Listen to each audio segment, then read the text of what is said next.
I used to believe I had the kind of love people envied. We were together for 8 years, married for 4.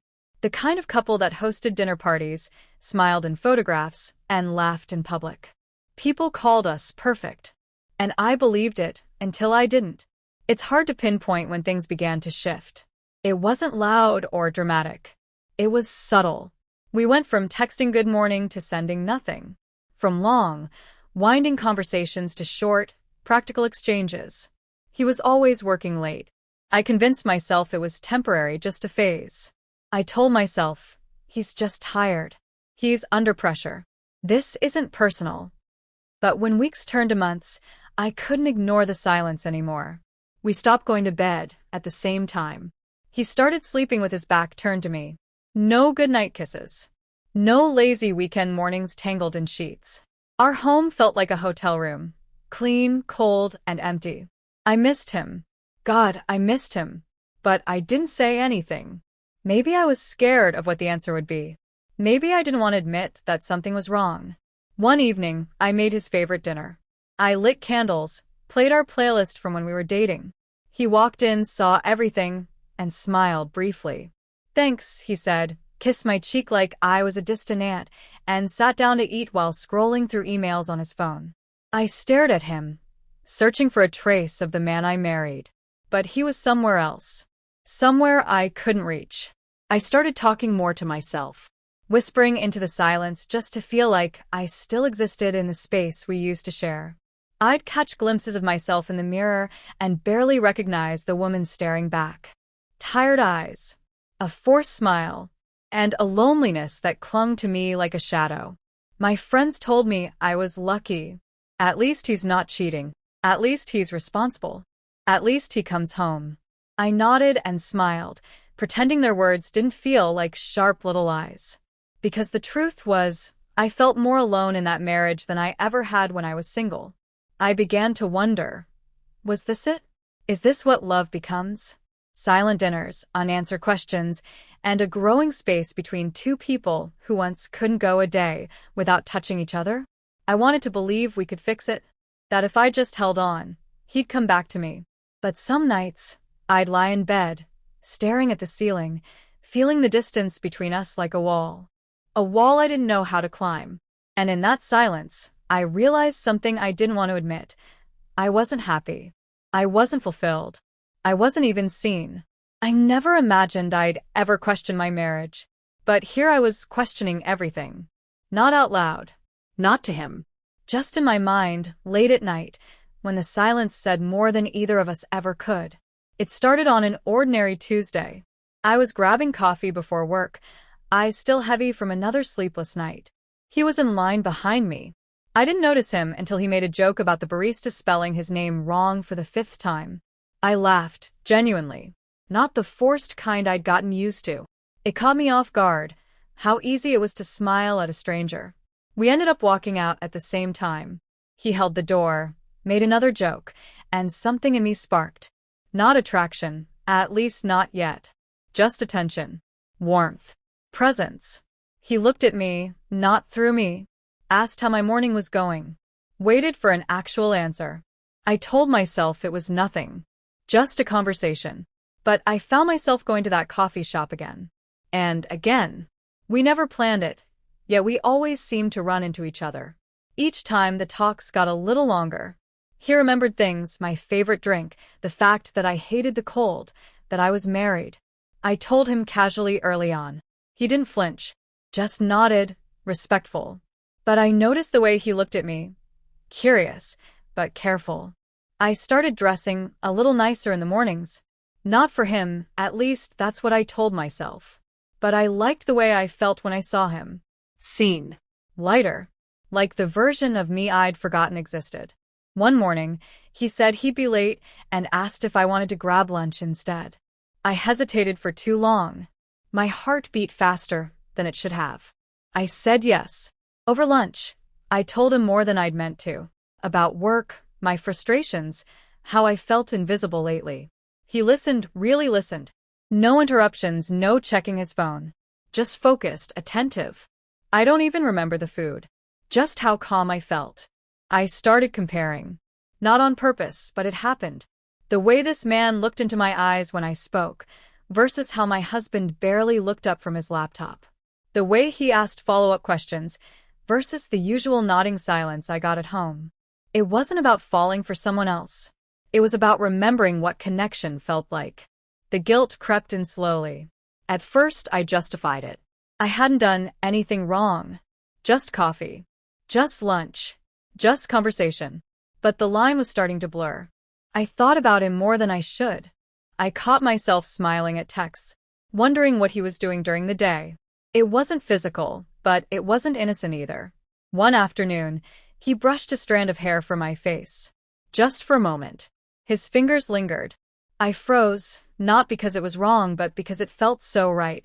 I pulled back. He apologized quietly. I said it was okay. I should have stopped then.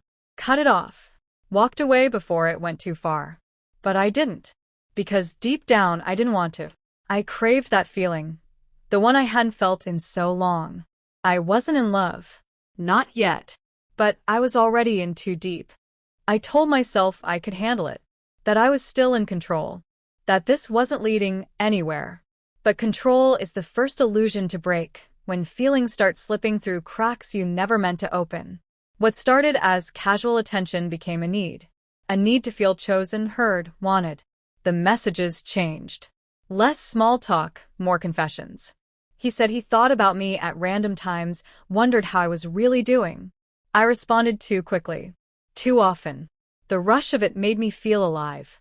Then came the first time he said it. I wish I'd met you before he did. I stared at the screen for a long time. I should have ended it. I didn't. The next time we met, everything felt different. He didn't need to say much. It was all there, in his eyes, in the pauses between words, in the silence that held more than conversation ever could. I could feel the moment coming, and I didn't stop it. I leaned in willingly. The kiss wasn't explosive. It was quiet, aching, full of everything we'd both been holding back. And in that second, I became someone I never imagined I'd be. The guilt didn't hit right away. It was drowned out by the surge of emotion I'd buried for months. Validation, desire, intimacy. I felt seen, touched, wanted. Not out of duty, not out of routine, but because someone chose me. And I chose them back, even just for a moment. Later, alone in my car, the weight of what I'd done crashed down. I kept replaying it, trying to convince myself it was a mistake. That it didn't mean anything. But it did. It meant everything. I crossed a line I couldn't uncross. And yet, part of me didn't regret it. That scared me more than the act itself. I went home and looked at my husband like he was a stranger. He asked how my day was, barely glancing at me. I lied. Easily. Smoothly. That lie tasted worse than the truth. But he didn't notice. Or maybe he didn't want to. Either way, the space between us had just become a canyon, and I was the one who widened it. That night, I cried in the shower. Not just from guilt, but from confusion. I didn't know who I was anymore. I'd become a version of myself I never planned to be. Someone who broke vows. Someone who needed something so badly she stepped outside the lines to feel human again. He texted me the next morning. Just a simple, thinking of you. I didn't know how to respond. I still don't know if I was falling for him, or just falling apart. But the damage was done. What started as a harmless distraction had turned into a secret I now carried in silence. One that would change everything. He found out 3 weeks later. Not because I confessed, but because I got careless. A message I didn't delete, a look I couldn't mask. He didn't yell. He didn't throw anything. He just stared at me like I was someone he'd never seen before. The silence between us was louder than any fight we'd ever had. All I could say was, "I'm sorry." Over and over, like it could rewind what had already shattered. He didn't respond. Just walked away. That night, he didn't come home. The next morning, there was no coffee made, no sound of footsteps, no trace of him anywhere. Just my guilt, sitting heavy in my chest, refusing to leave. I thought about explaining everything. How lonely I'd felt, how far we'd drifted, how it wasn't planned. But all of it sounded like excuses. Because, at the end of the day, I made a choice. I let someone else fill a space that wasn't theirs to touch. I betrayed the man I once swore to love above all else. He came back after a few days. Calm, composed, but different. He asked if it was serious. I told him it wasn't. That I didn't love the other man. That it was one mistake. He nodded, but I could tell the trust was gone. Replaced with something colder. Something final. We tried to talk. About counseling, about starting over. But every conversation felt like a postmortem. Picking apart memories, wondering where it all went wrong. And the truth was, it hadn't started with a kiss. It started long before that, with the silence, the distance, the neglect we both allowed to grow. I ended it with the other man. No closure, no long goodbye. Just a short message. I can't do this anymore. He didn't fight it. Maybe he knew it was never going to be more than an escape. A place I ran to when I felt invisible. But the fallout stayed with me. I lost two people in different ways, one to betrayal, the other to reality.